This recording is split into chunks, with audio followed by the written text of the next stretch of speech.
grande abraço a você que acompanha o canal do Jornal O Comércio. Estamos chegando com mais um episódio da série Estrelas da Comunicação, que tem o objetivo de compartilhar, não é, a trajetória profissional de pessoas que contribuíram e seguem contribuindo para o desenvolvimento da comunicação aqui do Vale do Iguaçu. E o nosso convidado de hoje é o publicitário Cláudio Gugelmin, que é diretor do Jornal Iguaçu de Porto União, dos mais tradicionais veículos de comunicação aqui de toda a região. Cláudio, primeiramente, obrigado pela gentileza da entrevista, tudo bem? Eu que agradeço o convite e muito feliz de estar aqui, poder dividir um pouquinho essa experiência que nós temos, né, Ricardo? Exatamente. Na comunicação das nossas cidades. Exatamente. Cláudio, quem era o jovem Cláudio antes de entrar na universidade, né? Você que cursou, né, a publicidade e propaganda em Curitiba, mas quem era esse jovem que já tinha em mente a comunicação como caminho profissional?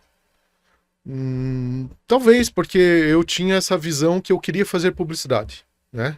Eu queria trabalhar com publicidade, eu sempre me vi como uma pessoa muito criativa. E a outra opção era fazer engenharia mecânica. Então eu acho que eu pensei bem e falei, eu vou fazer publicidade.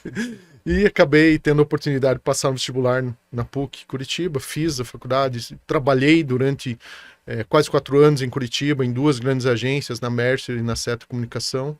E isso me deu uma bagagem para que na época eu pensasse o que eu queria para o meu futuro.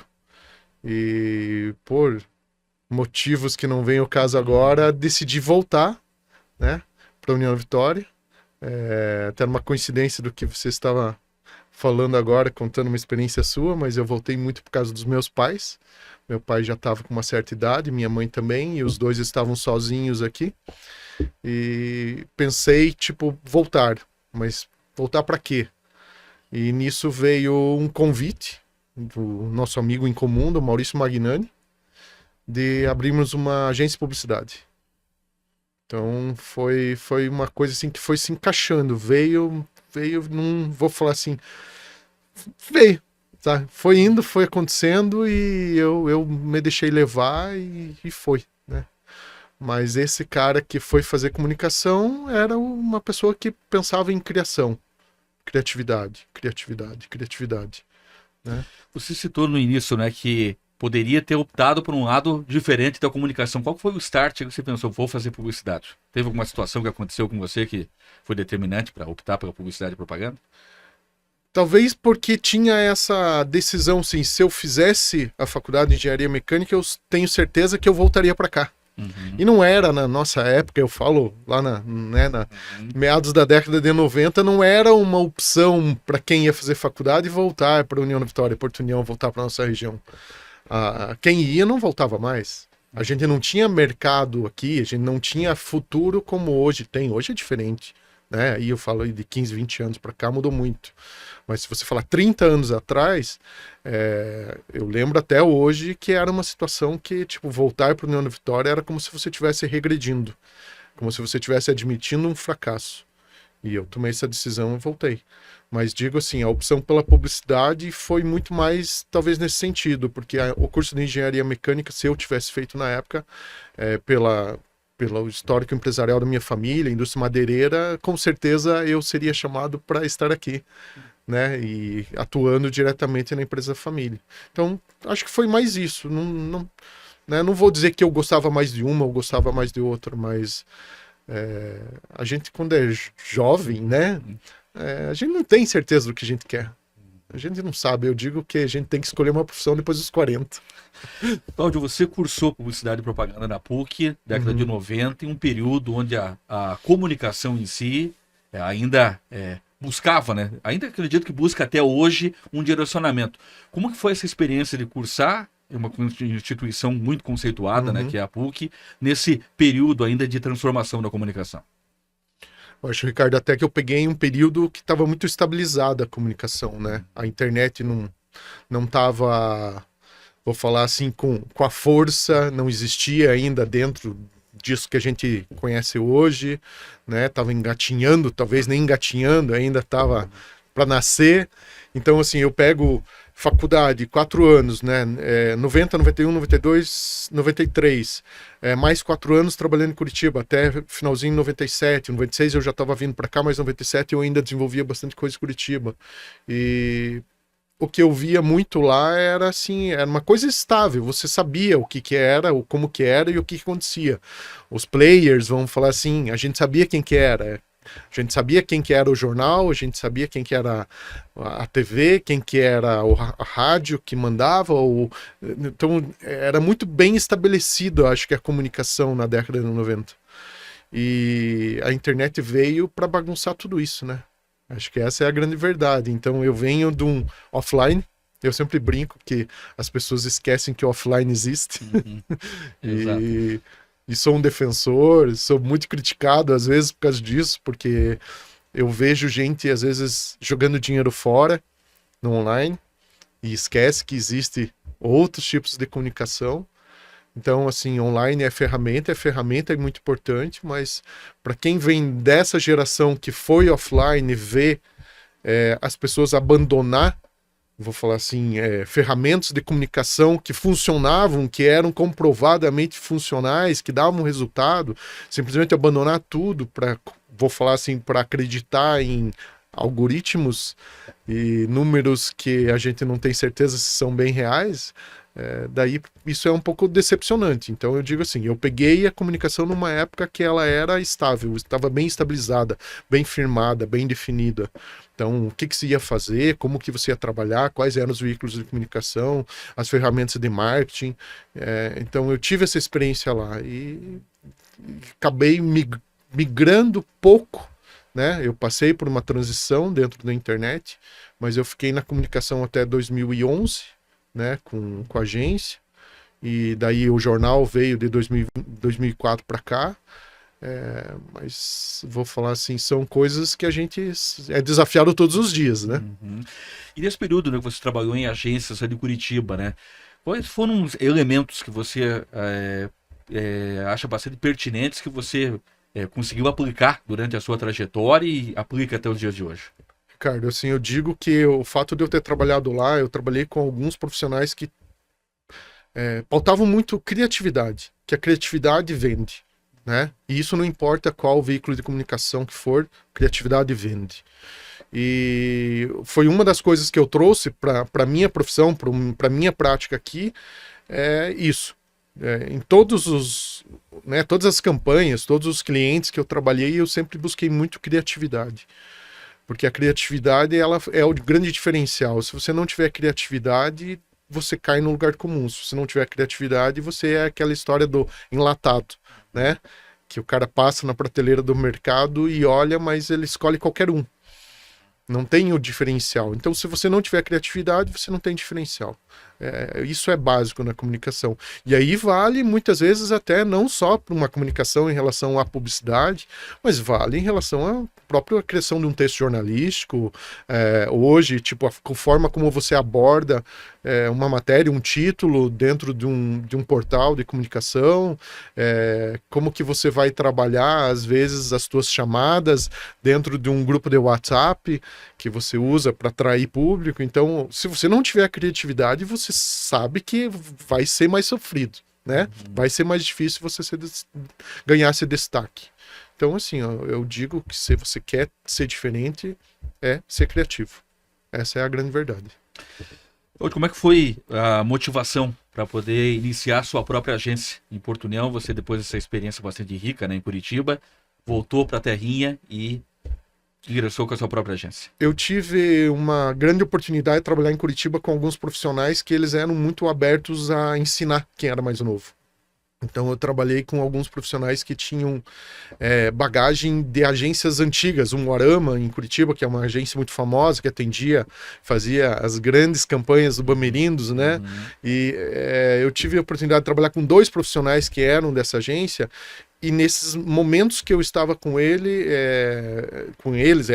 uma era uma diretora de criação, o outro era um um produtor gráfico, eu tive a oportunidade de trabalhar e aprender com eles, porque eu fazia a criação dentro de uma agência, que era a Seto Comunicação, mas o momento que eu estava com eles, eu não só aprendia a criação, eles me passavam muitas dicas, eles me passavam muita informação de outras áreas dentro da agência que eram importantes, e isso facilitou, né, essa decisão de vamos abrir uma agência em União de Vitória. Naquela época todo mundo olhava para mim e falava assim: ah, você é jornalista? Eu não, sou publicitário. Mas era uma inocência, né, que as pessoas não tinham conhecimento de qual que era realmente a diferença entre publicidade e jornalismo. Digo assim, que é pegar um facão e abrir uma picada no meio do mato. Essa é talvez a sensação, a emoção. Foi essa, Ricardo. E diante desse desafio, como foi a sensação de ser reconhecido, né? Porque a agência recebeu prêmios importantes, né? O Colunistas SC Sim. E também o Clube de Criação de São Paulo. Como é que foi Isso. esses reconhecimentos? Acho que esse reconhecimento é parte de tudo isso que eu já falei para você agora. Primeiro, toda a experiência que eu consegui ter junto com esses profissionais mais antigos, e era muito forte o que eles passavam, o que eles cobravam, não era, eu digo assim, como se fossem irmãos mais velhos cobrando para você seguir um caminho certo. Primeiro ponto. Segundo ponto destaquei para você ali, o que é diferencial quando você trabalha com comunicação é criatividade. E quando a gente recebe os prêmios, realmente esse... eu falo assim, é a cereja ao bolo, né? O prêmio. Esta semana ainda estava com os 3 diplomas, né, os certificados de premiação na minha sala, e um dos meus filhos, o mais velho, perguntou o que era aquilo e eu fui explicar para ele. Eu acho que isso é eterno, não tem. Você ganhar um prêmio, que nem um prêmio de criação no Clube de São Paulo, você ter um anúncio que você criou que foi publicado aqui no Jornal O Comércio, por falar nisso, né? E que está lá hoje, eternizado num anuário, que hoje já é digital, que se você pesquisar, ele está lá dentro do Clube de Criação de São Paulo, eternizado. É claro que eu acho que qualquer comunicador, qualquer pessoa que trabalha com criação dentro de uma agência, quer ver isso, né? Talvez da mesma forma que um engenheiro, um arquiteto quer ver uma grande obra sua, a gente quer ver essa grande obra também, né? Acho que essa é a... Cláudio, na prática, os desafios, né, para poder ser um empreendedor de comunicação no interior, distante de grandes centros. Olha, Você pode compartilhar com a gente. Ricardo, ser empreendedor no interior é isso que eu falei, assim, pegar o facão, colocar na cintura e abrir picada, né? A gente não é só o meu caso, eu vejo a experiência de vocês dentro da rádio e outros mais, né? Algumas pessoas veem a comunicação como uma coisa que vem pronta, né? Que você vai lá mas o Cláudio montou o jornal, né? Ou o próprio jornal O Comércio, quantas transformações teve? Não é, ou você se adapta, ou você abre o caminho para o novo, ou você vai se perder, ou você vai ficar para trás. E aí entra assim, criar um veículo de comunicação no interior, em 2004, um jornal diário. Vou dizer para você assim, diário, eu era parceiro aqui no Jornal Comércio, né, e na época eu conversava com a Citamar, muitas vezes a gente tinha essa conversa, por que não transformavam o comércio num diário, e existia sempre uma dúvida se era viável, se aquilo era viável. Como eu tinha muito contato de agência em Curitiba, eu mantive muitos amigos, amizades e tinha acesso a muita informação de agência em Curitiba, eu recebia muita consulta, porque eles sabiam que eu tinha agência aqui, em relação a quais os veículos de comunicação que tinha, e todos cobravam, pô, mas não tem um jornal diário aí? Não tem um jornal diário aí? Então, assim, acho que tanto em relação à agência, quando eu abri, como eu falei para você, explicar para as pessoas o que era publicidade, que não era jornalismo, que as pessoas confundiam, e tentar mostrar para elas que poderia ser feito coisas diferentes daquilo que antigamente propaganda que era feita na gráfica, né? Então a agência era diferencial, era uma coisa além, era uma coisa maior. Então, da mesma forma que foi com a agência, foi com o jornal diário. As pessoas muitas vezes tinham dúvidas, e eu entendo, né? Acho que uma cidade pequena do interior, não somos uma cidade grande, somos uma cidade média pequena, então acho que tinha essas dúvidas se era viável ou não era, né? Mas você não arriscar, a gente não tem o gostinho, Ricardo. E ainda nessa linha de arriscar, em 99 você criou uma nova agência, né? Isso. E o que você pode compartilhar com a gente de proposta dessa nova fase comparada com a agência anterior? A primeira agência, que foi a sociedade que eu tinha com o Maurício Magrani, com a Keila Pacheco, excelente, foi a Tools Publicidade, né? A gente abriu em 96. Acho que ali foi o grande aprendizado da minha vida, porque eu não estava só fazendo criação, como você bem mesmo falou antes, eu tinha que saber um pouco de tudo para tocar a agência. E naquela época o Maurício me ajudou muito com a parte administrativa, aprendi muito com ele nesse sentido. E chegou um ponto que eu estava muito vinculado a empresas, a produção para a indústria. E teve um ponto que, tipo assim, a Keila estava muito vinculada à produção varejo. E a gente achou por bem separar isso. Então viraram duas agências, né? Eu sempre falo que eu não criei uma nova empresa. Acho que, na verdade, nasceu da Tools Publicidade, da mesma forma, né, que a agência da Keila nasceu da Tools Publicidade.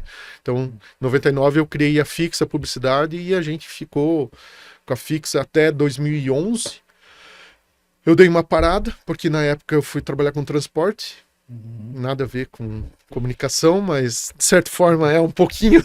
Sim. E eu acabei, tipo assim, voltando em 2017, numa nova fase, tentando trabalhar mais com uma agência digital, mas o mercado, infelizmente, local é muito, vou falar assim, limitado até, eu vou dizer assim, sabe? Então, eu tinha outros planos, tinha outros projetos e acabei deixando de lado, vamos falar, a agência está aberta até hoje inativa, né? Tá. Mas essa dificuldade, você acredita que tem a ver também com o pensamento de algumas pessoas que é de fora, acaba tendo um peso maior para poder atingir os resultados, ao invés de um empresário, um empreendedor, fazer a contratação de uma agência daqui para poder divulgar a sua marca, buscar um serviço fora? Acredita que vai ter um trabalho melhor, vai ter um resultado melhor? Você acha que vai por essa linha também, Cláudio? O santo de casa não faz milagre? Tem muito disso. Tem muito disso. Não só nesse sentido, né? Primeiro tem aquela referência do status. O cara acha que ele contratar uma agência de fora, existe um status. Eu sempre falei muito claro, assim, que alguns amigos meus que trabalhavam comigo, alguns mais próximos, falavam: Cláudio, você tem que ser mais... vou falar uma palavra assim, carinhoso, às vezes, quando você trata, porque você é muito direto. Né?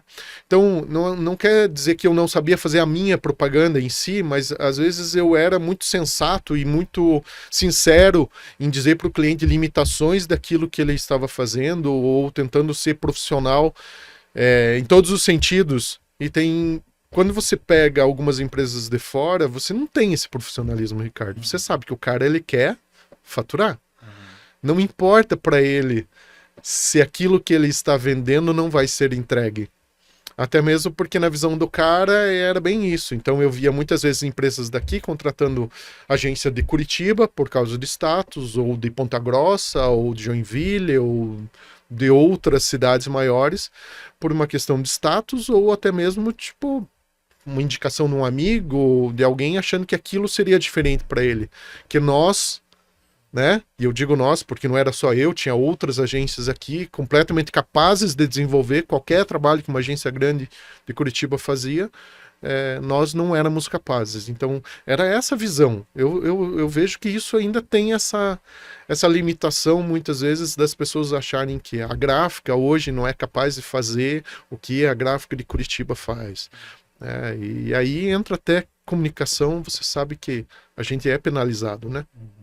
E essa questão, né, de produtos de empresas daqui, elas têm a facilidade de ter um entendimento melhor do determinado produto, né? Pessoas de fora, não é? Claro, vão buscar a excelência, obviamente, do trabalho, mas uma agência daqui, ela vai ter uma possibilidade maior de identificar o público-alvo mais assertivo do resultado, né, do cliente, né? Exatamente isso. E aí entra o que a gente fala assim, na hora que dá errado, ou na hora que aquilo não começa a se desenvolver como o cliente achava... Sim. Que aquela agência iria fazer, para quem que ele vai reclamar?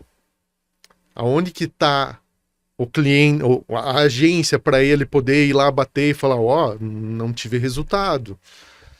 né?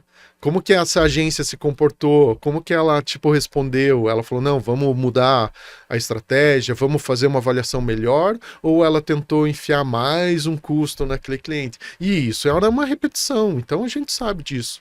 Mas acho que houve, assim, sabe, durante um bom tempo houve uma, vou falar assim, um entendimento das principais empresas da cidade que tanto eu, na época, assim, a GOT, Publicidade da Keila e do Maurício, também faziam esse trabalho a contento com o mesmo patamar, com o mesmo padrão de qualquer agência de fora.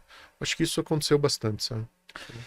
Cláudio, 2003, um ano bastante importante, porque surgiu, né, o tradicional Jornal Iguaçu. O que te motivou a direcionar suas atenções para o empreendedorismo da comunicação para o jornalismo impresso? Não optou por uma estação de rádio, projetar também algo na internet? Por que o jornalismo impresso? Bom, Ricardo, aí já falei um pouquinho, né? Eu era muito próximo da Citamar aqui e eu falava, Citamar, o pessoal liga para mim pedindo anúncio em jornal diário, o pessoal, pelo contato que eu tinha em Curitiba, me procuravam para isso, Ricardo. Me procuravam porque eles precisavam anunciar jornal diário aqui.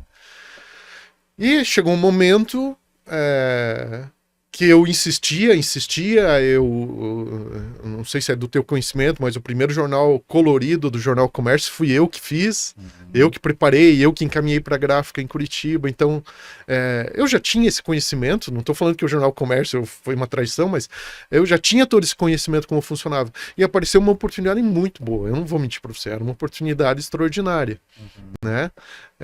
Um cliente grande, na época era uma operadora de telefonia celular, que estava entrando aqui na cidade, e eles ofereceram um contrato de 1 ano com um valor inimaginável, né? E aquilo para mim foi a deixa, foi opa, por que não, né? Então, como eu já tinha esse conhecimento, por que não rádio? Porque eu não tinha conhecimento de rádio. Porque eu impresso? Porque eu trabalhava com impressos, eu tinha o conhecimento através da agência, porque eu já tinha tido essa experiência junto de vocês aqui dentro do Jornal Comércio, eu já tinha, vou falar, uma base.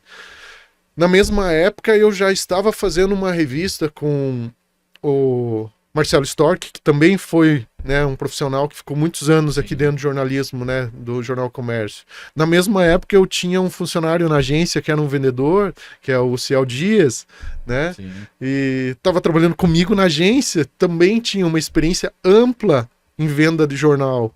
Então, acho que as coisas, vou falar assim, as peças se encaixaram num momento em que veio essa proposta dessa minha amiga de Curitiba, que ela tinha esse planejamento para a operadora. E o Marcelo trabalhando comigo, a gente fazia uma revista que era Magníficas, que era uma revista de bandas e fanfarras. A gente fazia acho que uns 3, 4 meses que a gente estava fazendo aquela revista, e o Dias trabalhando. Acho que foram peças que se encaixaram. E então, nisso veio uma oportunidade de fazer um Empretec.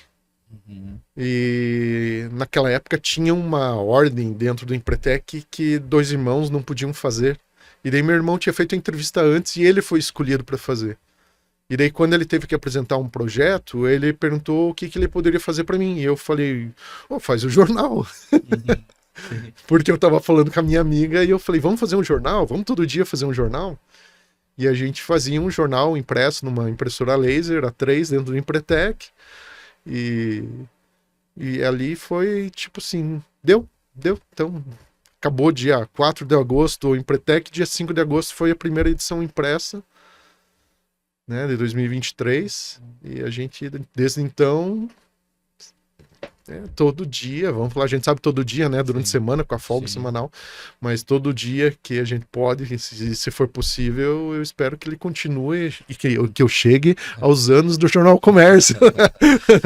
Cláudio, nessa questão do pensamento do diário, né, jornalismo diário, os desafios que você encontra ainda desde 2013, né, para poder cumprir esse objetivo, né, de diariamente, né, apresentar um conteúdo novo, que não é somente um termo, não é equivocado, mas a busca pela publicidade, que é o que sustenta todo o projeto, mas a busca por conteúdo, que é o que casa e faz com que o projeto se permaneça em pé. Bom, eu vou talvez te falar fases, né? Num primeiro momento, tudo muito fácil, tudo muito bom, né? Isso que eu falei, propostas inimagináveis de anúncios, valores que vinham de campanhas tanto de governo de estado, a gente com uma vantagem, Ricardo, em estar numa divisa, e eu recebia anúncio do lado do Paraná, recebia anúncio de Santa Catarina e recebia anúncio do governo federal. Então foi uma época assim surpreendente mesmo. Muitos portos se abriram, muitas agências, muitas campanhas, algo assim inimaginável. Então, assim, 2003 até, eu vou falar 2010, 2011, o jornal ele teve uma ascendência, vou falar assim, um crescimento que nem eu talvez imaginasse que aquilo seria possível. A gente chegou a ter 3 jornalistas trabalhando dentro da equipe lá.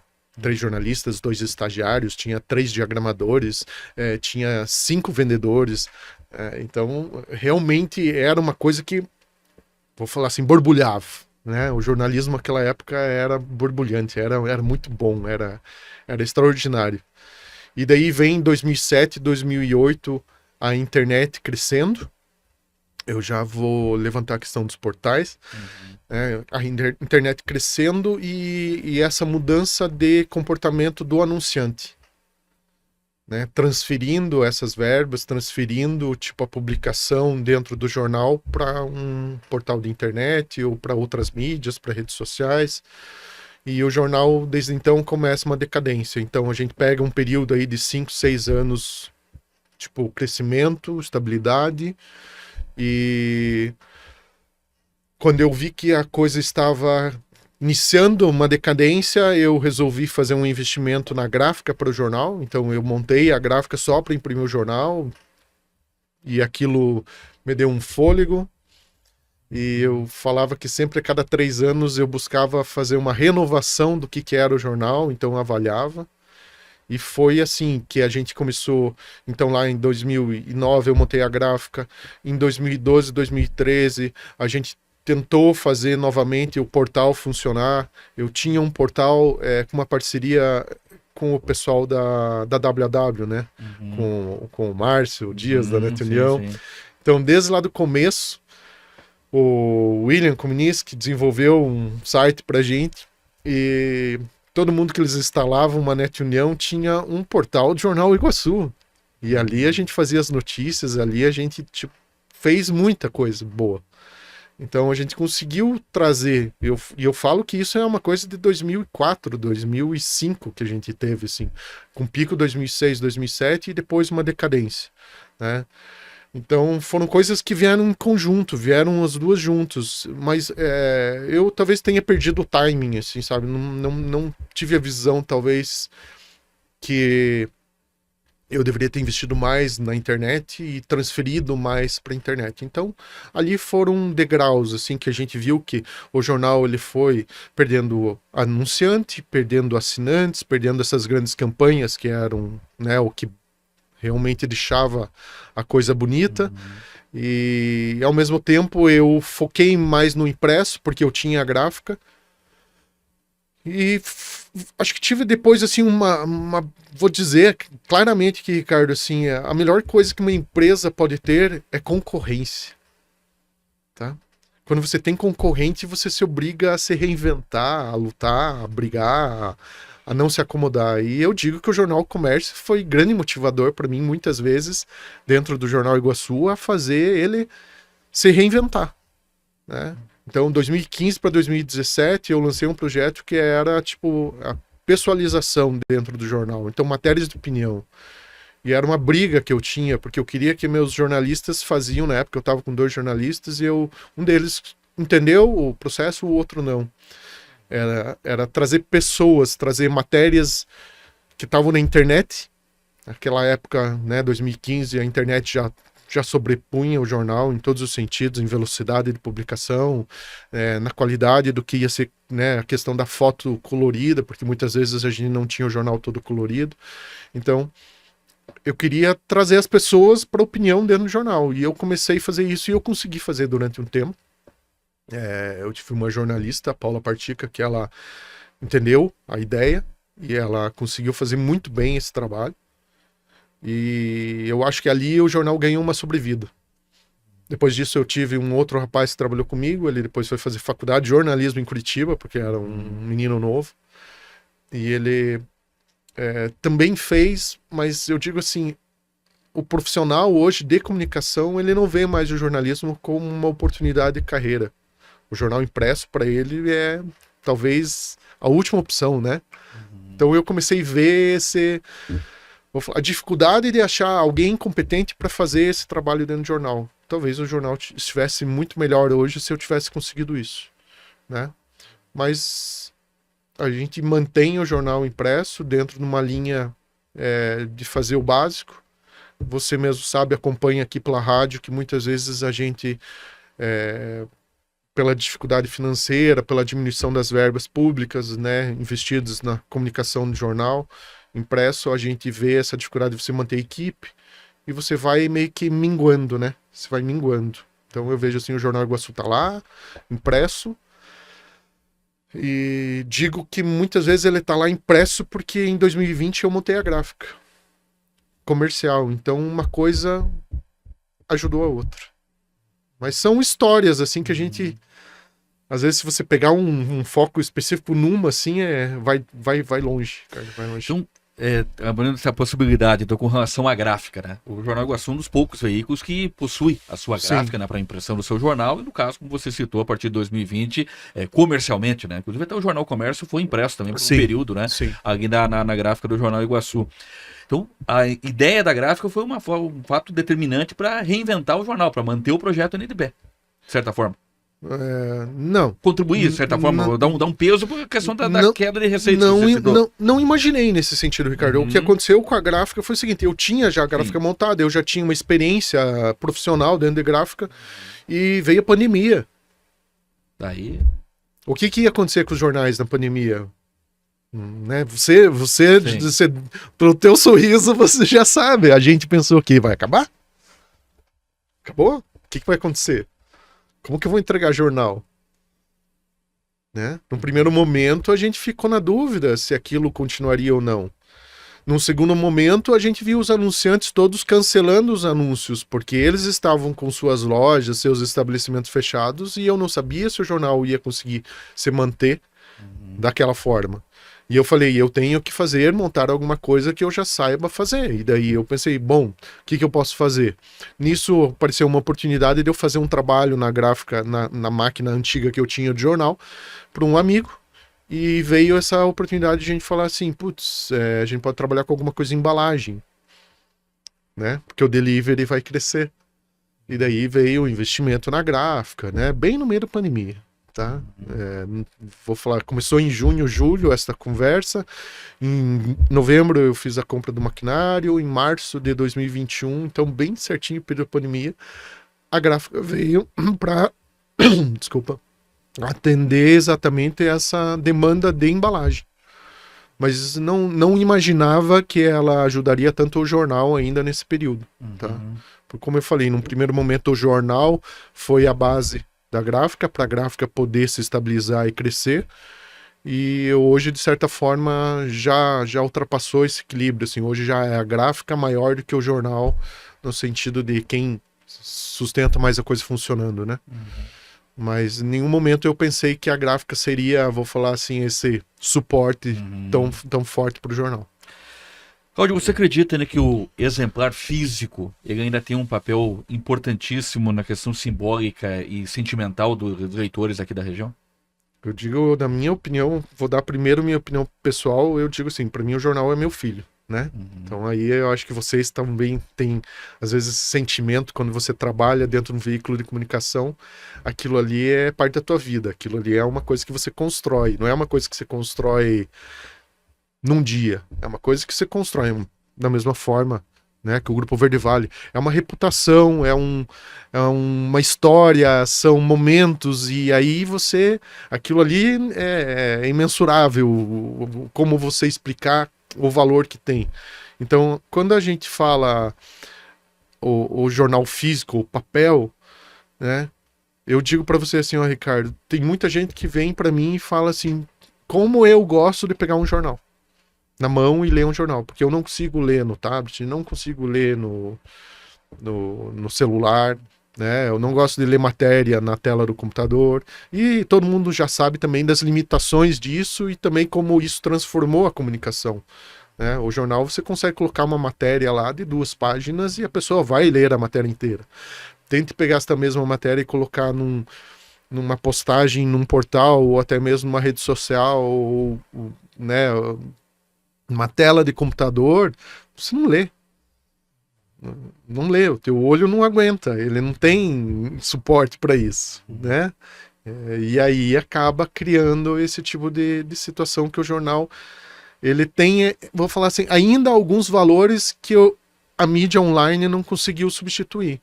O problema é como a gente fala, eu acho que tudo na vida tem os 8 e os 80. Então o mundo é feito no equilíbrio.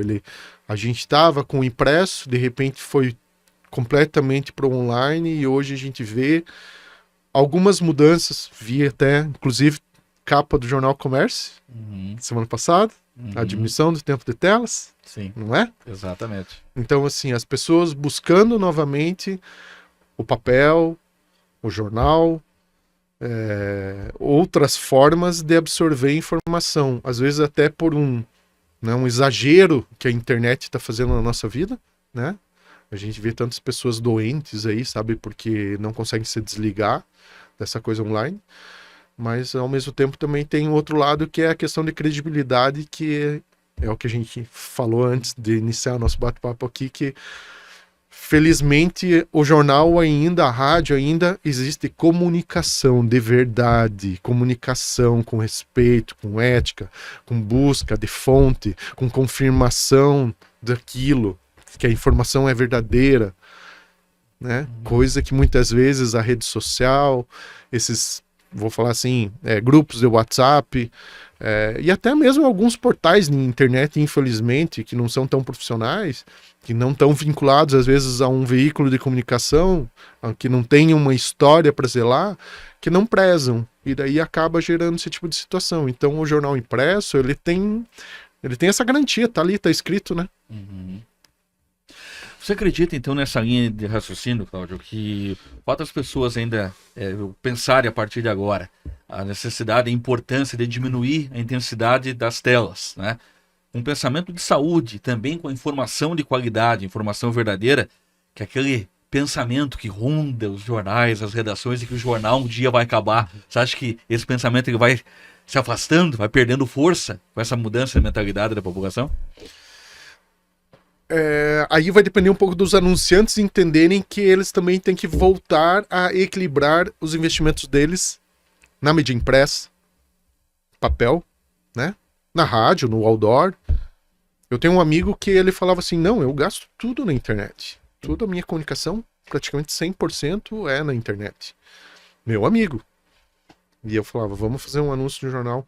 Ninguém mais lê o jornal, ele falava.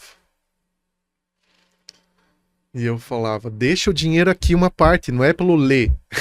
É também deixar o dinheiro, não é só a questão da leitura. A leitura você vai estar se enriquecendo com conteúdo completo, entendendo as coisas daqui, não lendo absurdos, às vezes, que a gente lê, né, em algumas fontes online que, tipo, vem com umas informações que não acabam reconhecendo o que está acontecendo aqui.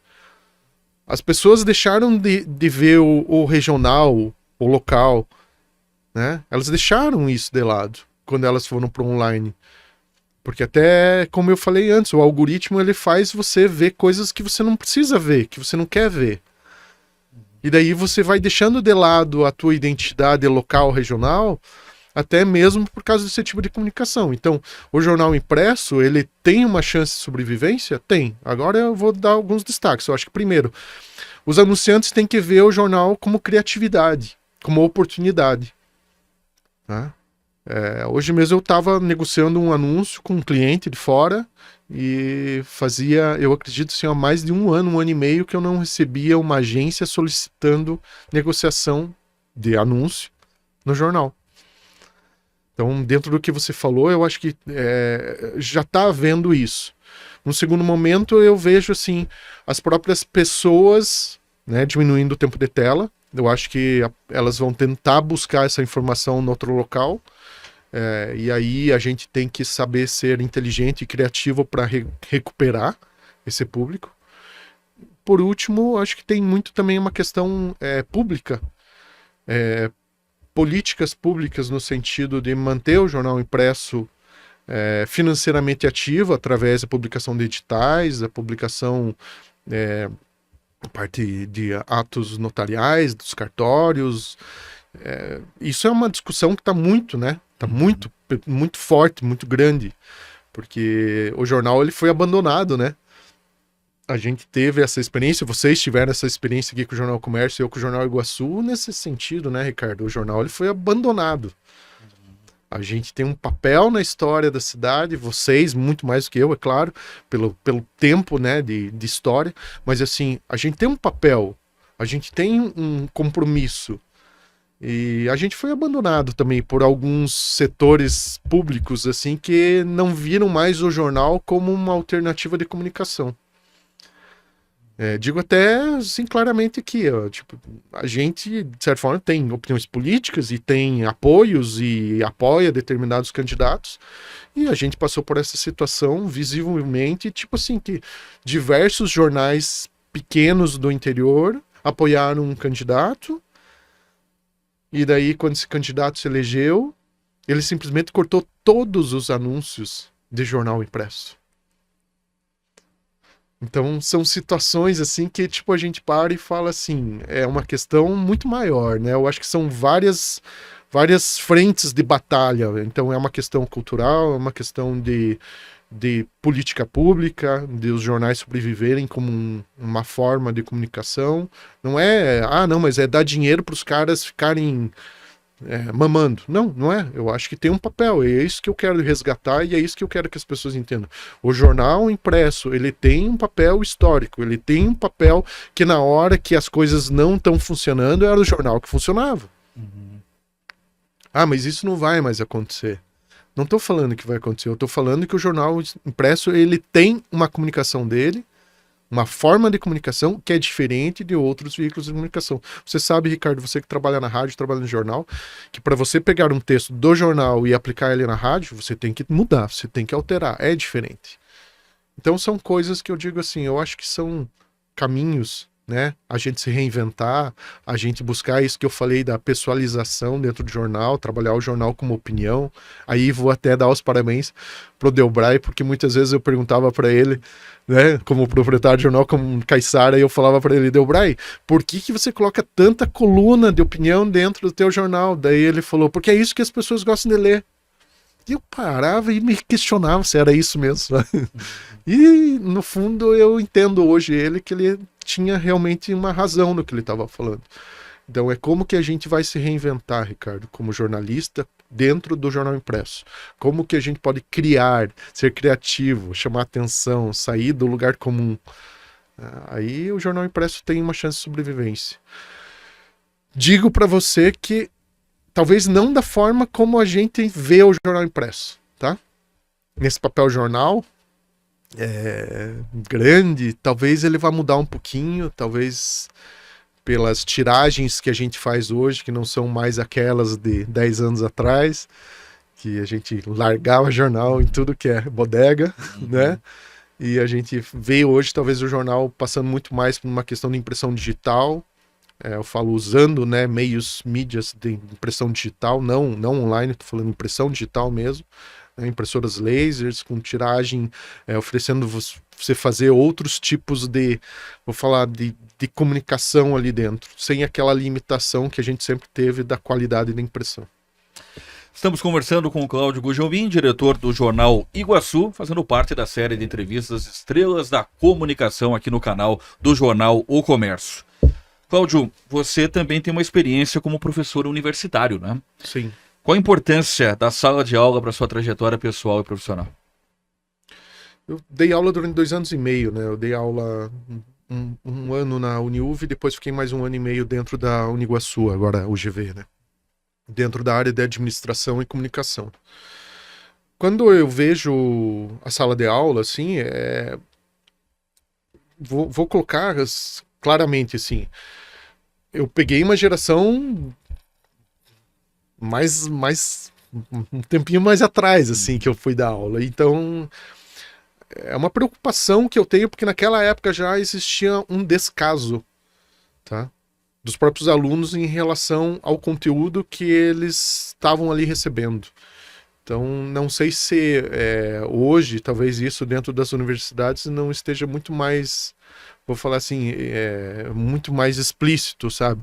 Então, é simplesmente pegar um diploma, tanto que você vê tanta gente hoje se questionando se é viável fazer uma faculdade, se é necessário fazer uma faculdade, para que ter um diploma?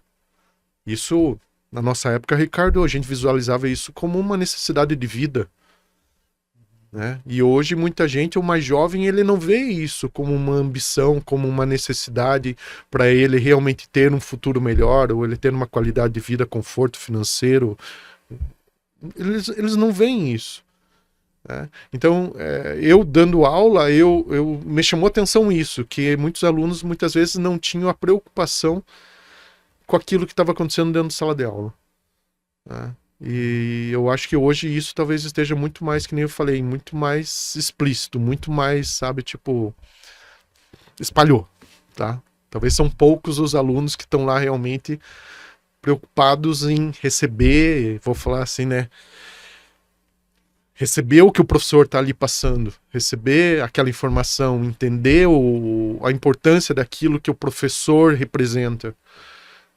Acho que é um tema um pouco delicado. Você acredita que pesa o fato das pessoas, né, dos jovens, não buscarem uma faculdade de jornalismo ou até mesmo uma de publicidade e propaganda por ter uma distorção do que é um conteúdo, da produção de conteúdo? Porque hoje, a facilidade, você pega um celular, você filmou, você joga nas redes sociais, é um conteúdo, mas não necessariamente com o padrão jornalístico, o padrão publicitário. Sim.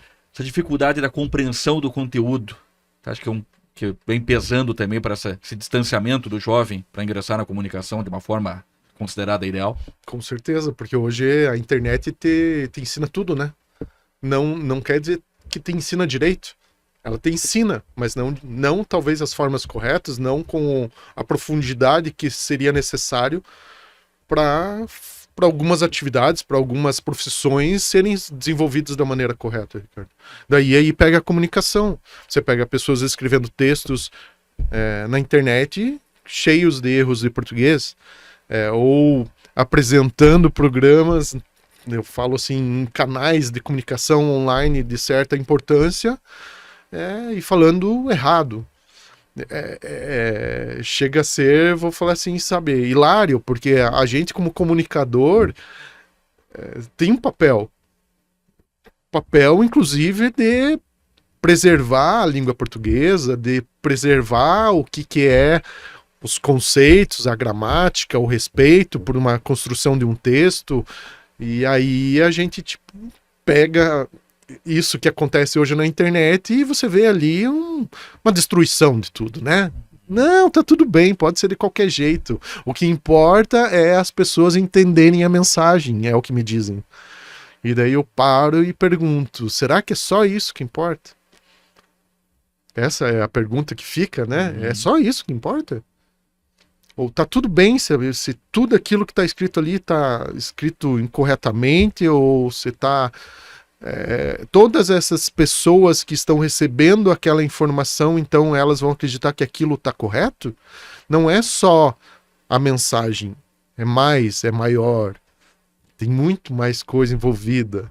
Então acho que é um desrespeito até com quem, né, com a gente aqui, né, Ricardo, que buscou uma profissão, buscou se aperfeiçoar, buscou desenvolver, aprender, ouvir o que o mais velho tinha para dizer pra gente, e não simplesmente pegar um cursinho de internet e achar que agora é o cara. Acho que tem isso. O peso da inteligência artificial na comunicação, tanto para o desenvolvimento de reportagens, como também para o desenvolvimento de criações publicitárias. Como é que você avalia o momento e projeta também o futuro? Eu não vou mentir que eu uso, tá? Não só para produção de texto, mas eu uso também para produção na comunicação. A gráfica às vezes exige alguns trabalhos que você facilita. Ela te dá uma velocidade de produção. Aí entra os dois aspectos que eu falei. As pessoas não estão mais interessadas em aprender com profundidade as coisas, a serem especialistas, elas são superficiais em tudo, e aí vem uma inteligência artificial e tira de vez essas pessoas de qualquer oportunidade de elas serem algo, porque a inteligência artificial faz muito mais do que elas sendo esse geral de um pouquinho de tudo, né? Então, você pega um texto hoje jornalístico, a inteligência artificial faz. Se você souber dar os comandos e tiver um pouquinho de entendimento, mas aí eu falo, esse entendimento só vem com quem fez o curso, que se aprofundou em como montar uma matéria jornalística, que tem um pouquinho de experiência, que vai pesquisar, que vai estudar mais. O cara que não tem essa experiência, ele não vai conseguir fazer um texto bom nem com inteligência artificial. Mas o cara que faz um texto bom vai produzir 20 vezes mais vezes do que esse que não faz. Quem for bom vai ser muito bom, então. E quem for ruim vai ficar de fora do mercado. Essa é a minha visão, tá, Ricardo? Acho que é simples assim, tipo, não tem muito dizer, não, mas o cara... Eu acho que a inteligência artificial vai fazer o cara bom ser ainda melhor, e o cara ruim vai ser excluído do mercado. Esse é meu ponto de vista. Não tem aquela história, então, no teu pensamento de vai tirar o teu emprego, vai agregar, Para fortalecer o mim, teu sim. trabalho. Para mim é uma ferramenta de trabalho. Aquilo que eu falei, a internet veio lá atrás, todo mundo falava, a internet vai quebrar todo mundo. Se transformou numa ferramenta para tudo na nossa vida. Mas a gente tem que saber limites, e a inteligência artificial também tem que ter esses limites. A gente tem que saber até onde ela vai fazer nosso trabalho e aonde a gente vai fazer. Eu tenho uma visão até um pouco diferente, que o futuro vai ser excepcional para as pessoas, que é isso que a gente está falando, Ricardo. As pessoas que têm conhecimento dentro de uma profissão, uma formação aprofundada, uma experiência de vida prática real. Não a experiência só que a internet dá, mas real em qualquer profissão. Não importa se é um engenheiro civil, se é um arquiteto, se é um comunicador, um jornalista, um publicitário. Essas pessoas, elas vão se tornar como se fossem gurus, tá? Porque elas vão poder chegar para o mais novo que não entende e que não vai ter formação e que ele não vai conseguir, às vezes, entender por que a inteligência artificial não está fazendo as coisas para ela. E esse guru vai chegar e vai falar assim, porque você tem que fazer diferente, porque ele sabe o caminho, ele tem a experiência. Então eu vejo que daqui a pouco vão se formar, talvez, assim, uma nova profissão. Tá? Dentro de áreas diversas, mas uma nova profissão que vão ser assim, a geração anterior vai começar a ser valorizada pela experiência, pela prática, pelo aprofundamento que ela tem no conhecimento daquilo que ela faz, porque isso a inteligência artificial não vai conseguir. E esse povo mais novo vai ser dependente da inteligência artificial. Não sei se você conseguiu pegar. Daqui a pouco a gente volta nessa questão de aprofundar a projeção de futuro, mas na sua trajetória em 2011, né, até você já abordou um pouquinho, você ingressou no setor de transportes, né? Isso. Como que foi essa mudança de rota na sua trajetória? Na época eu estava um pouco desacorçoado com a comunicação, com a publicidade em si, e eu recebi uma proposta de um familiar para entrar sócio numa transportadora que ele estava adquirindo.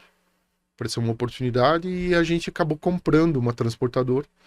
Fiquei com eles 5 anos e meio, depois saí da sociedade e abri uma outra empresa, né, sozinho com minha esposa, e a gente seguiu, tipo, durante um tempo, assim, também. Mas infelizmente o mercado no Brasil é uma coisa que é bem difícil. A gente fica preso a muita dependência governamental, muita política pública, né? E eu tinha uma empresa, um contrato em São Paulo, e aquilo, quando veio a guerra da Ucrânia, que gasolina aumentou, diesel aumentou, aquilo criou barreiras que eu preferi parar, né? E tua experiência em comunicação, o que ela pode ser aplicada, né, na tua experiência em um ramo da logística, né? Então você foi para um ramo diferente, mas questões ligadas à comunicação você pôde adaptar, né, e ter êxito. Ó, na nova fase? eu usava muito questão visual, né? Uhum. Então, tipo, visual a logomarca da empresa, o folder de apresentação. Então, acho que tinha muito, assim, o site da empresa, tinha muito a minha experiência, porque era eu que fazia. Né? Em relação, assim, à prática, acho que talvez, assim, o que eu posso dizer mais importante, apesar de serem, tipo assim, setores diferentes, a relação funcionários, assim, né, com os colaboradores é muito parecida. Eu acho que aí são poucos setores, assim, sabe, que muda essa relação. Então, aquela experiência da comunicação, de você buscar, entender necessidades, o que era preciso, eu levei para o transporte. Porque quando você trabalha com comunicação é muito isso. O que você precisa para que as coisas sejam bem feitas, né? E no transporte tem muita gente que acha que é tipo comprar um caminhão e achar um motorista. E não é. Tem muito mais. Tem muito mais detalhes no meio, tem muito mais planejamento. Então tem muito mais cuidado, tem muito mais responsabilidade. Sempre falei assim, você ter uma transportadora, você ter um caminhão, é você pegar uma maleta de, sei lá, hoje, um caminhão novo aí, 1.500.000, mais uma carreta, colocar todo esse dinheiro dentro de uma maleta, dar para uma pessoa que muitas vezes não tem a consciência do que está fazendo na estrada e dizer, vá. Tá? Então, transporte é um mercado bem delicado. Assim. Eu falo assim, esse é para os brutos. Cláudio, você citou o contato com os colaboradores. Ser um líder nos dias atuais, com essa mudança geracional, onde você tem que detectar como líder do determinado segmento, no caso a comunicação, até mesmo do transporte, a maneira como você tem que abordar o determinado colaborador. Porque uma expressão equivocada pode comprometer no rendimento, não é? Do colaborador e, consequentemente, no comprometimento do trabalho, né, do projeto como um todo. É um grande desafio liderar uma equipe nos dias de hoje, diante de todos esses cenários adversos, diferentes, né, melhor colocando, que a gente vivencia nos dias atuais. Sim, Ricardo, é uma mudança geracional, né? É uma mudança cultural, de comportamento, é tudo. A maior dificuldade que você tem hoje, eu acredito que vocês têm em relação ao grupo aqui, e qualquer empresa que eu converso com meus amigos, a gente sente sempre isso, assim. As pessoas dizendo que o equilíbrio emocional, primeiro, né? De qualquer novo funcionário é muito mais, vou falar, delicado. Uhum. E aí a gente tem barreiras que antigamente era muito mais bruto, né? A forma como um patrão lidava com um funcionário. Apesar de que eu sempre entendi que eu acho que não era esse o caminho, eu sempre tive um respeito muito grande pelos funcionários, sempre tive, vou falar assim, um limite para saber a hora de falar firme, uma hora de falar como um patrão mais gente boa, mas sabendo trocar, vou falar assim, entender o momento para você tomar uma atitude, mas nunca perdendo o respeito.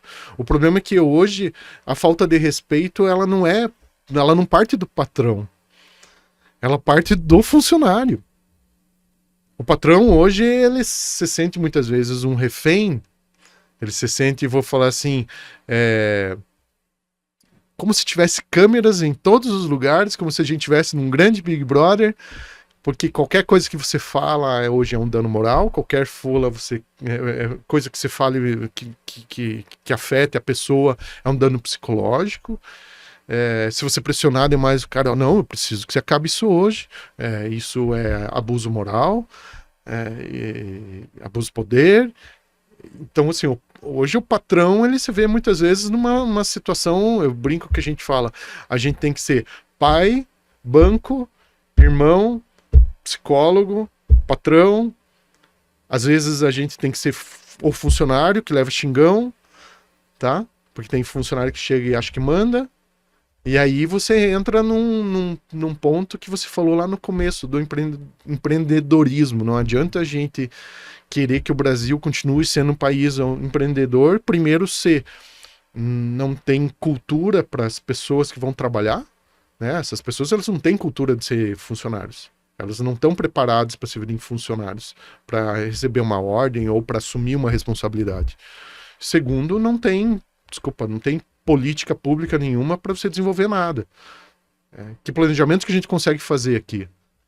Hoje a gente tá indo para lá, daqui a pouco a gente tá indo para lá, daqui a pouco a gente tá indo para baixo, daqui a pouco a gente tá indo para cima. Não é a nossa culpa, isso é o mercado. O mercado acontece isso por quê? Porque nossas políticas públicas são extremamente instáveis e tipo, não tem segurança, nada do que a gente decide. Digo para você assim, ó, tanto essa parte da liderança, aí entra o que o nosso amigo Céu Dias falava, assim, isso é teimoso, né, Cláudio? É uma teimosia. Se você não tiver teimosia, você não continua, você desiste. É mais fácil trabalhar sozinho, Ricardo. É mais fácil você, tipo, não ter ninguém ao teu redor. É você achar alguma coisa que você... Mas a gente tem uma teimosia. A gente quer construir um país melhor. A gente quer deixar algo para os nossos filhos. A gente quer pensar que o Brasil um dia vai ser um país diferente. Mas digo para você que tem esse papel, assim, de ser líder nesse país aqui. É você levar bordoada, é você ser criticado, de você muitas vezes virar refém, né, de diversas situações. Porque você acaba sempre estando, vou falar assim, sabe, tipo, com o pé atrás em relação àquilo que você tá tomando a decisão, a culpa vai ser tua. É mais ou menos assim que funciona, né? Durante toda essa trajetória do Jornal Iguaçu, teve algum momento que você temeu pela possibilidade de exercer a função jornalística, né, de abordar um determinado tema, principalmente... Pode até envolver questão política, até mesmo o setor de segurança, que são dois setores os mais espinhosos, podemos dizer assim, né? Teve alguma situação que você... Teve. Umas situações, né? Já fui ameaçado de morte, já falaram que me dá um tiro, já... Como que administrou tudo isso? Era uma pessoa que eu conhecia, mas ela não aceitou uma crítica e... Hoje é uma pessoa que conversa comigo e tudo bem. Eu acho que tudo na vida tem momentos e momentos, né? A gente tem que acreditar que ninguém faria algo assim, né, Ricardo? Não é porque alguém chega pra você e fala que vai te dar um tiro, que ela vai te dar um tiro. Da mesma forma, o outro foi lá pra me bater. Me desacatando, falando coisas, e você, tipo, fica quieto e espera, tipo assim. Não é legal? Claro que não é legal. Acho que não é legal pra ninguém. E aí vocês que trabalham na rádio, que às vezes eu acho que a exposição na rádio é muito maior. Eu desde 2015 eu não trato mais segurança pública dentro de jornal. Eu parei com isso. Porque a internet tinha assumido esse, vou falar assim, esse personagem, né? Então a internet virou o lugar onde o acidente acontece, a morte acontece, essa notícia da tragédia, ela é muito mais rápida na internet. E eu não via por que eu manter dentro da comunicação do jornal esse tipo de abordagem. Porque para mim aquilo ali era repetir uma notícia que já era velha. E então acho que isso também me afastou muito dessa loucurada. Mas digo para você, dentro de uma rede social, sim, ameaça, crítica, xingamentos. Aí eu sempre falava assim, bom, primeiro eu tenho que identificar quem está me xingando. Porque uma coisa, eu falo assim, essas pessoas que foram lá me ameaçar, eu sabia quem que era e tem que dar os parabéns para elas porque elas tomaram atitude, pessoa ir lá e diretamente comigo. Que eu acho que é como você resolve uma coisa, vou conversar pessoalmente, não é no WhatsApp, não é numa rede social, não é num chat de qualquer lugar ali online. E infelizmente dentro das redes sociais, e vocês devem ter isso aqui também, tipo assim, no próprio grupo, tipo essas matérias, sai uma matéria, alguém não gosta, já começa críticas destrutivas, xingamentos, eu vou falar, ultrapassam todos os limites, e daí isso acontecia muito comigo. Então quando eu identificava alguma coisa que estava, vou falar assim, realmente saindo desses limites de qualquer tipo de crítica, né, que deixa de ser uma crítica e ser uma agressão, a primeira coisa que eu fazia sempre era identificar a pessoa. Identificava a pessoa dentro do próprio chat e criava nela uma situação de exposição. Então, se você trabalha tal lugar, faz tal coisa, pensa assim, né? Fez essa situação, criou essa situação para mim, eu gostaria que você, como pessoa agora identificada, continuasse a tua argumentação para eu poder responder. E daí, a partir do momento que você gera esse tipo de exposição na internet, as pessoas, elas se escondem. Diminuindo o tom, né? Aham. E como que é administrar todo esse cenário, né? Você citou duas situações, né, que Uhum. ocorreram, né, ameaças, outras situações também de pressões que possam vir a acontecer. E o que é comum do comunicador é perder muitas datas especiais, né? O comunicador muitas vezes perde o aniversário da esposa, dos filhos, dos pais, né? Final de ano. Como é que é administrar esse bolo de situações com a família? Ricardo, sabe que eu talvez tenha tido assim um papel diferente dentro do Jornal Iguaçu, porque ali eu sempre tive equipe de jornalismo, né? E eu nunca assumi um papel de jornalista lá dentro. O meu papel era escrever uma coluna que era uma opinião pessoal minha, diversos temas que eu abordava. Mas eu nunca assumi o papel do jornalista, então eu nunca tive muito essa, vou falar assim, essa responsabilidade de estar em lugares e aonde eu deveria talvez deixar de lado minha família ou alguma coisa. Então eu não consigo te responder, talvez como eu sei que você passa, porque eu sei que você já vi você em diversos eventos e situações, e não é só você, eu acho que qualquer jornalista passa isso. Quem assume esse papel de jornalista, ele acaba sofrendo, né? Cito aqui meu amigo Juliano Crespo, trabalhou anos comigo, hoje está na prefeitura de Portunhão, trabalhou em diversos, né, órgãos públicos assim. A gente sabe disso, é uma responsabilidade, você assumiu essa responsabilidade. Então, é nessas horas que eu digo qual é a profundidade do teu trabalho e quando você assume, você deixa de lado tua vida pessoal, tua família e vai lá e desenvolve uma matéria, tá? Presta atenção, entrevista, captura fotos, você monta todo um cenário, né? Você sacrificou para você fazer aquilo lá, você publica isso num site online, você publica no jornal impresso, e aí eu digo assim, alguém pega a tua matéria, faz um resumo da tua matéria com uma inteligência artificial, muitas vezes ainda usam a tua foto, Ou gravam um contexto na íntegra, que isso, acontece muito também. e daí eu falo assim, tá entendendo que eu te falei lá da profundidade, que essas pessoas elas vão estar fora do mercado daqui a pouco? Que eu acho que isso é uma questão que a gente tem que cobrar, a gente tem que realmente impor isso, tá? É o teu papel, é o teu sacrifício, é o teu estudo, é o teu conhecimento, é a tua dedicação.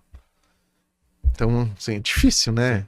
Bem Então complexo, eu né? abordei uma pergunta que talvez não abrangesse muito o que a minha vida dentro do jornal, porque como eu te falei, eu sempre tive jornalistas à disposição para isso e eu sempre cumpri um papel mais administrativo dentro lá, mas eu digo para você assim, ó, que eu tenho uma admiração muito grande, muito grande. É uma dedicação, realmente como você falou, é o deixar de lado aquilo que você mais ama, que às vezes é a família, um aniversário, um evento, uma viagem, porque você tem um papel e você tem um compromisso.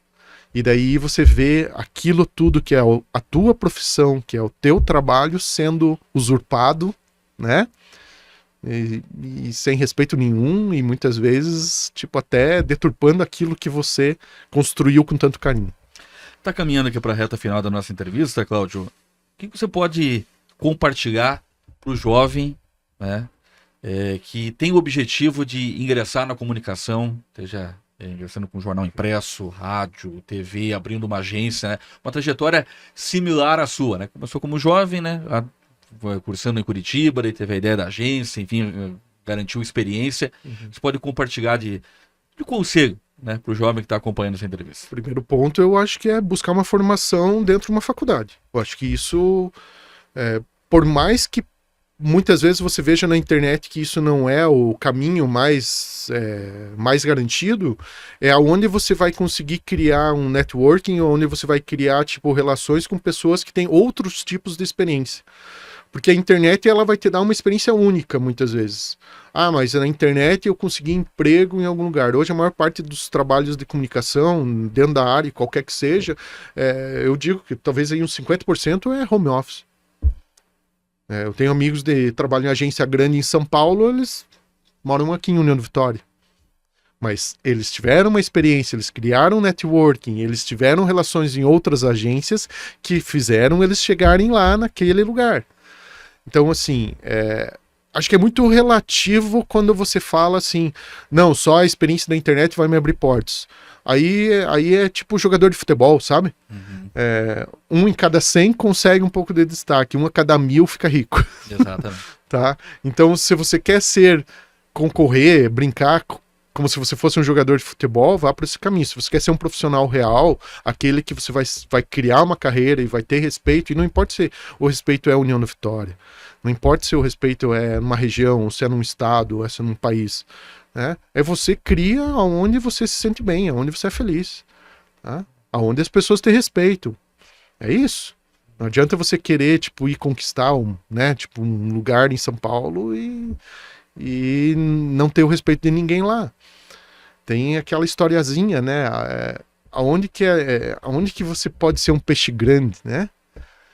Então, um aquário grande, você é um peixe pequeno. Como que você vai chegar a ser um peixe grande? Um aquário pequeno, mesmo você sendo um peixe pequeno, você é um peixe grande. Então, aí volta a pergunta, quando eu sempre contrato alguém, eu falo assim, qual que é a tua ambição? Aonde você quer chegar na vida? Né? Ambição não no sentido ruim da palavra, ambição no sentido assim, o que você quer construir? E aí eu falo a mesma coisa para esse jovem que quer trabalhar com comunicação.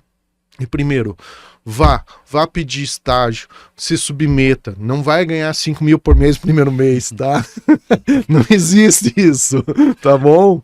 Fica a dúvida pro próximo também, né? Não e os outros também não vai ganhar, vai demorar um tempinho. Então assim, vá, se submeta, aprenda, ouça, pergunte. Não queira achar que você sabe porque você viu na internet. Vá ver o que é a experiência real. Se existem empresas de comunicação, que nem eu falo, o Grupo Verde Vale, outros grupos de comunicação que tem na nossa cidade, o próprio Jornal Iguaçu. Se eles estão lá, é porque alguém deu a cara para bater, já errou, aprendeu, tá? E tá lá. Então vá aprender com quem tá no mercado. Vá dar essa oportunidade para você mesmo. Não ache que você vai aprender sozinho.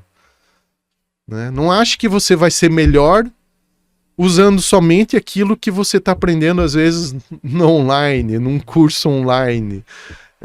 Eu acho que essa é a primeira referência. A segunda referência, para quem quer trabalhar com comunicação, é conhecer todo mundo que trabalha com comunicação. Se você não conhecer todo mundo que trabalha com comunicação, você não vai ser um bom comunicador. É básico. Você não precisa ser amigo, mas você tem que conhecer. Você tem que estar lá, você às vezes tem que ser visto, tem que ser lembrado. São situações que eu acho que a gente tem que destacar nisso para quem trabalha com comunicação. Porque tem muita gente hoje que acha que comunicação é, que nem a gente falou, é ter um blog, ter um portal e a gente não tem a pessoa, a gente não sabe quem que é a pessoa. Comunicação tem rosto, tem identidade, tem nome. O contato ainda é determinante. Né? Exatamente isso. É aquilo que eu falei, Ricardo. Você ir fazer uma matéria, entrevistar uma pessoa, né? E como falava o jornalista Moacir Pereira, famoso em Santa Catarina, um ícone da comunicação em Santa Catarina, ele falava muito claro isso. Jornalista que não vai em loco fazer entrevista, fazer reportagem, não é jornalista. Porque somente quem vê uma cena, quem vê um local, quem vê, assiste e ouve, sabe qual que era o tom da voz daquele político que estava fazendo o discurso, qual eram os olhares de quem estava dentro do palco, né, ao redor desse político, qual era a reação da plateia que estava assistindo, né? Qual foi a quantidade de aplausos que tiveram. E aí você consegue fazer uma matéria com verdade. Senão, você vai fazer uma matéria como qualquer outra. Que é aquilo que eu falei. A inteligência artificial faz para você. Cláudio, o que você projeta para os próximos anos do Jornal Iguaçu? Fortalecimento da questão digital, fortalecer cada vez mais, né, contrariando o cenário que muitos pensam de que o jornal impresso vai acabar. O que você pode compartilhar com a gente de projeção de futuro para o Jornal Iguaçu? Meu maior medo hoje não é acabar o jornal impresso, meu medo é acabar o papel jornal. Só para você ter uma ideia, hoje no Brasil, As fábricas que produziam papel jornal estão deixando de produzir, estão transformando essas linhas de produção de papel jornal em outros tipos de papéis, para embalagem. Tá muito difícil comprar papel jornal, pra você ter ideia. Então, assim, grandes empresas importam da China, que ainda tem um volume, e trazem. Beleza, as pequenas empresas talvez vão ter limitações e vão começar a sofrer com isso. Desculpa. A visão que eu tenho dessa parte, tipo assim, de para onde que a gente vai, como eu te falei, eu não sei se o jornal como papel vai continuar sendo uma coisa tão fácil ainda é acessível, mas eu vejo já uma dificuldade e uma diminuição. Eu não sei se tecnologicamente a gente não vai ter, talvez, como eu te falei lá atrás, a gente vai ter outros tipos de mídia, né? O papel digital, que é tão falado, que é uma coisa tão discutida, que são papéis flexíveis, que eles são conectados num microchip, tá? E ali você vai ter visualmente o mesmo espaço, a mesma, vou falar, pegada de um papel jornal, mas vai ser uma imagem digital que você vai poder atuar com aquela informação de uma maneira muito mais, vou falar assim, interativa, muito, né? E eu acho que o grande futuro do jornal é o papel digital. Eu não visualizo outra coisa. Você mesmo sabe, Ricardo, sim, muitos jornais pararam de ser impressos e se transformaram apenas em portais. E muitos desses fecharam. Pela dificuldade que os portais de internet tiveram quando as redes sociais vieram e minaram, né, que nem a gente falou antes, essa questão de qualquer um abre um portal na internet e qualquer um, ainda pior, né, faz um blog, faz um grupo de WhatsApp e vira um comunicador.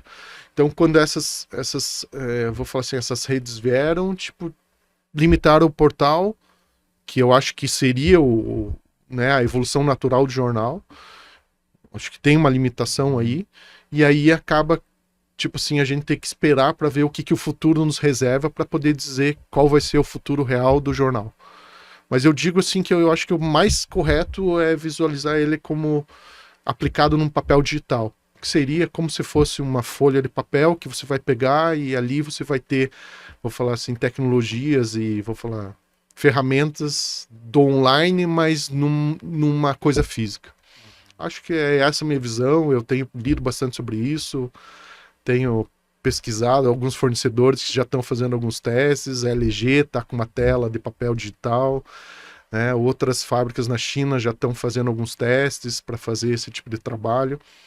E talvez aí a gente fale assim, viabiliza de novo, porque não tem o custo de impressão, a distribuição vai ser uma coisa muito mais simples. Eu vou fazer uma assinatura para o Ricardo e eu vou entregar para ele um papel enroladinho, né? Que na verdade é um plástico, e você todo dia de manhã vai estar aberto ali na tua mesa, vai estar lá uma luzinha verdinha dizendo que tem uma matéria nova. Tá? E você vai abrir, vai estar a capa do jornal como você via ele no papel, e ali você vai poder passar o dedinho em cima, abrir ou passar para a segunda página, e esse vai ser, talvez, essa é a minha visão de futuro de jornal. O acervo do jornal já passa por digitalização? Há um pensamento de digitalizar? Desde o começo a gente sempre teve ele arquivo PDF. Então, desde 2003 eu tenho todas as edições guardadas. E todas as edições guardadas impressas lá também que dá. Eu imagino para vocês também o volume que dá aqui do Jornal Comércio, mas é um volume e é um cuidado que tem que ter. A gente coloca em 2 plásticos por causa do problema com traça, com tudo. Que tem que manter, né? Como eu falei, a gente construiu uma história, tem que manter. É a história das cidades, né? Isso. Cláudio, obrigado pela gentileza de participar do projeto. Eu que agradeço. Sucesso para você na sua trajetória e também para o Jornal Iguaçu. Sim. E fico à disposição também. Conversamos com o Cláudio Gugelmin, diretor do Jornal Iguaçu, um dos mais tradicionais veículos de comunicação aqui do Vale do Iguaçu. Entrevista que faz parte da série Estrelas da Comunicação. Se você gostou do conteúdo, dá um like no vídeo. Se não é inscrito no canal do Jornal Comércio, se inscreva e não perca as demais entrevistas da série e outros conteúdos que já estão à disposição. Obrigado, um grande abraço e até a próxima.